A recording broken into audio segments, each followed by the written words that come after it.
अहमद रज़ा का ताज़ा गुलिस्तां है आज भी, खुर्शीद इल्म उनका दरख्शां है आज भी। खिदमत कुरान पाक की वो लाजवाब की, राज़ी रज़ा से साहिबे कुरान है आज भी। सब उनसे जलने वालों के गुल हो गए चराग, अहमद रज़ा की शम्मा फ़रोज़ा है आज भी। चंद दिन पहले की बात है, पिंडी के एक शाह साहब हैं, रियाज़ हुसैन शाह साहब। वो ख़ुद अपने आप को और उनके चाहने वाले उनको बहुत बड़ा मुफस्सिर कुरान समझते हैं।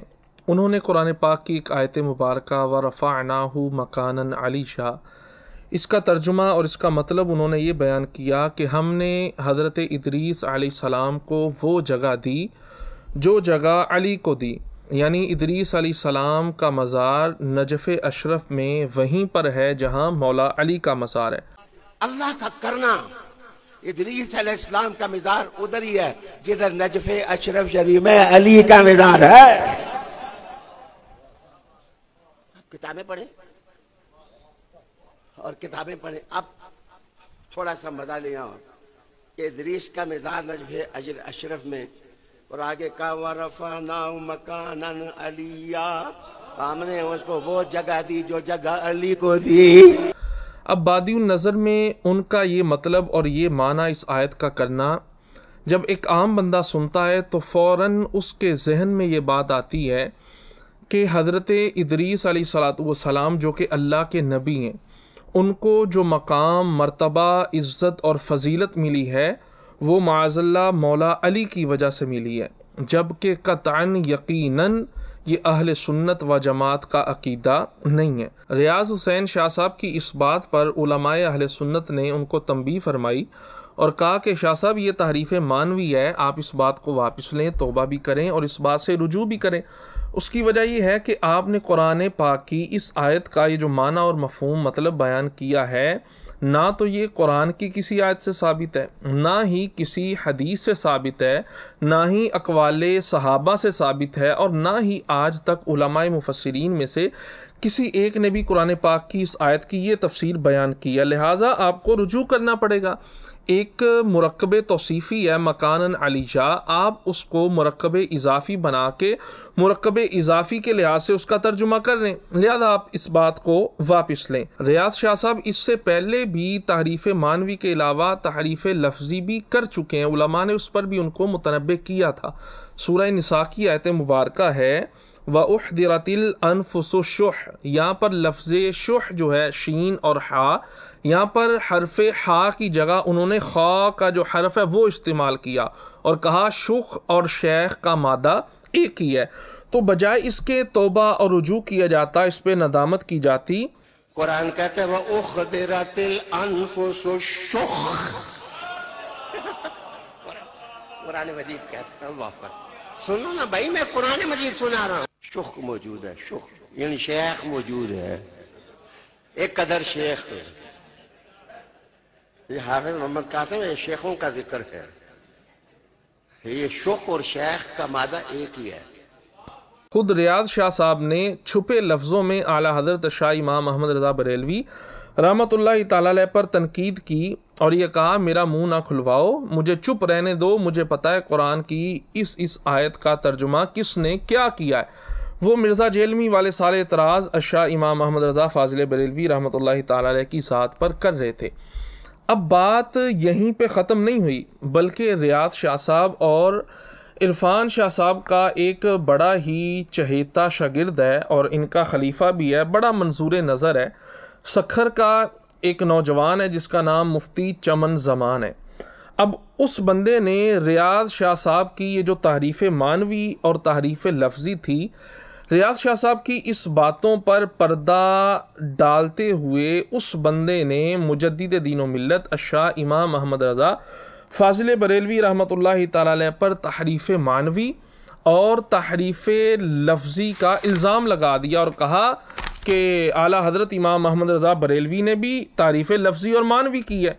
और उसने 77 सफ़हात पर मुश्तमिल एक रिसाला जिसका नाम है मुहर्रिफ़ कौन वो लिख डाला उसके अंदर इस मुफ्ती चमन ज़मान ने, जो कि हकीकत के अंदर मुफ्ती नहीं है, ये एक अलग बात है, उसने 12 मकामात ऐसे लिखे कि माज़ल्लाह वो कह रहा है जहाँ इमाम अहमद रज़ा फ़ाज़िल बरेलवी ने तहरीफ़ मानवी की है, और 3 ऐसे मकामात उसने लिखे अपने इस रिसाले के अंदर के जहाँ पर आला हज़रत इमाम अहमद रज़ा ने माज़ल्लाह तहरीफ़ लफ्ज़ी का इर्तिकाब किया है। और इस रिसाले में उसने जगह जगह शाह इमाम अहमद रज़ा फ़ाज़िल बरेलवी के लिए काफिर व मुर्तद के अल्फाज इस अंदाज में बयान किए हैं कि अगर यूं तर्जुमा बने तो इस लिहाज से माज़ल्लाह अहमद रज़ा बरेलवी काफिर और मुर्तद साबित हो जाएंगे।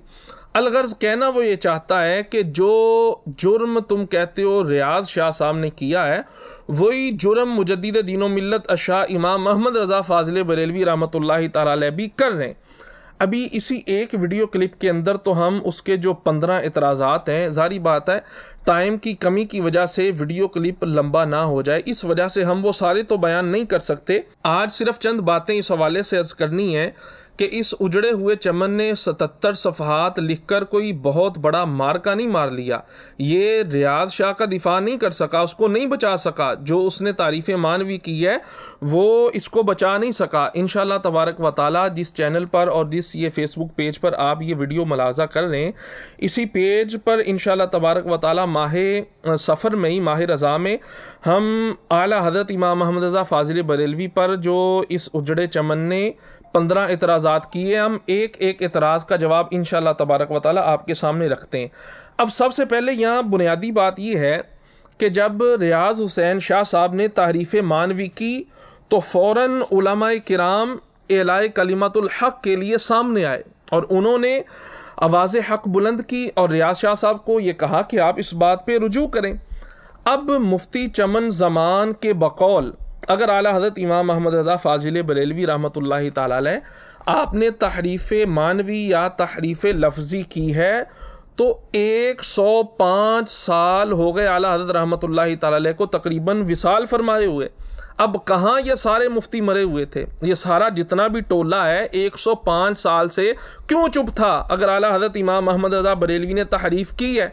इससे वाज़े तौर पर यह बात समझ में आ रही है कि इनका मकसद एलाए कलिमतुल हक़ नहीं है, बल्कि इनका मकसद सिर्फ रियाज़ हुसैन शाह का दिफा और उसको बचाना है। और रियाज़ हुसैन शाह साहब उस वक़्त तक नहीं बच सकते जब तक अपनी इस तहरीफ़ मानवी से तौबा नहीं करेंगे। और दूसरी बात यह है कि 77 सफ़हात लिखने का मकसद आपका था रियाज़ शाह साहब का दिफा करना, और जनाब आप ये 77 सफ़हात के बाद भी दिफा करने में नाकाम रहे। आपको इस बात की खबर होनी चाहिए, अगर नहीं खबर तो हम आपको बता देते हैं कि रियाज़ शाह ने मकानन अलिया का जो माना बयान किया था, आपने उसके दिफा में ये किताब लिखी है, तो जो उसने माना बयान किया आप उस माना पर कोई दलील पेश करें। असल मुद्दा पर तो आपने गुफ्तगू ही नहीं की, असल मुद्दा पर तो आपने बात ही नहीं की कि रियाज़ शाह ने जो माना बयान किया है ये कुरान की फ़लाँ आयत से साबित है। आप इस बात को साबित करें कि रियाज़ शाह साहब ने जो आयत का मतलब बयान किया ये फ़लाँ हदीस से साबित है, या फ़लाँ तफसीर से साबित है, या फ़लाँ सहाबी के कौल से साबित है। आपने सिर्फ इल्ज़ामी बातें की हैं कि आला हज़रत ने ये लिख दिया और आला हज़रत ने ये तहरीफ़ की, हालांकि ख़ुद इसी किताब के अंदर ये मान रहा है कि आला हज़रत ने जिन वजूहात की बिना पर यह तर्जुमा किया है वो वजूहात की बिना पर तर्जुमा यही बनता है। अगर तो हिम्मत है तो फिर आला हज़रत को जो तुमने मुहर्रिफ इशारतन कह दिया है, खुल के आला हज़रत को मुहर्रिफ होने का हुक्म लगाओ और आला हज़रत रहमतुल्लाहि तआला अलैह की 15 तहरीफ़ात जो आपके बकौल हैं उस पर क्या हुक्म लगता है, आप वो हुक्म वाज़े तौर पर लगाएं, फिर हम इंशाअल्लाह तबारक व तआला आपको बताएंगे कि अपने अकाबिरीन का दिफा किस अंदाज में किया जाता है। जबकि रियाज़ शाह साहब ने जो कुरान की आयत का तर्जुमा किया, माना बयान किया, वो तारीफ़ मानवी है, हम उसको किसी सूरत भी कबूल नहीं करते, हम इसको नहीं मानते। इसके सही होने पर मुफ्ती साहब आपको चाहिए अब दलाइल पेश करें। मुफ्ती साहब आपको इस बात का इल्म होना चाहिए कि पहले तहकीकी जवाब दिया जाता है फिर इल्ज़ामी जवाब दिया जाता है।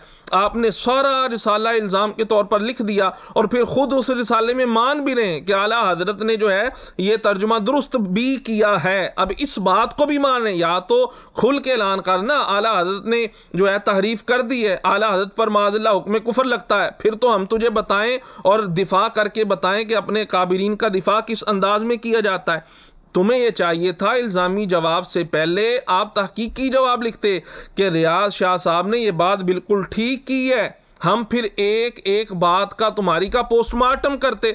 और अभी इंशाअल्लाह तबारक व तआला जो आपने इशारतन और वाज़े तौर पर भी अपनी किताब के अंदर जो बातें लिखी हैं शाह इमाम अहमद रज़ा फाजिल बरेलवी रहमतुल्लाहि तआला अलैह के हवाले से कि 15 मकामात पर 12 आयात जिसके अंदर माज़अल्लाह आला हज़रत ने तारीफ़ मानवी की है और 3 आयात के अंदर तारीफ़ लफ्ज़ी की है। हम इंशाअल्लाह तबारक व तआला आपके इस एक एक एतराज़ का पोस्टमार्टम करेंगे और इसी माह रज़ा के अंदर करेंगे। मगर मेरा ये मुतालबा है मुफ्ती चमन ज़मान साहब, जो रियाज शाह साहब ने कुरान की इस आयत का ये मतलब बयान किया है, हमें इंतज़ार रहेगा आप इसका तहकीकी जवाब दें।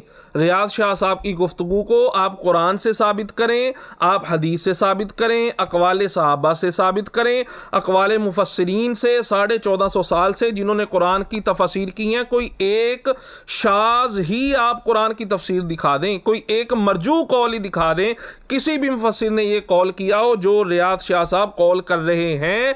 हम इंशाअल्लाह तबारक व तआला आपकी उस तहकीक का भी पोस्टमार्टम करेंगे। मगर मुझे यकीन है, मेरा ये दावा है कि आप इस बात की तहकीक कर ही नहीं सकते। आला हज़रत पर तान भी करते हो और साथ रहमतुल्लाहि तआला अलैह फाजिल बरेलवी भी लिखते हो।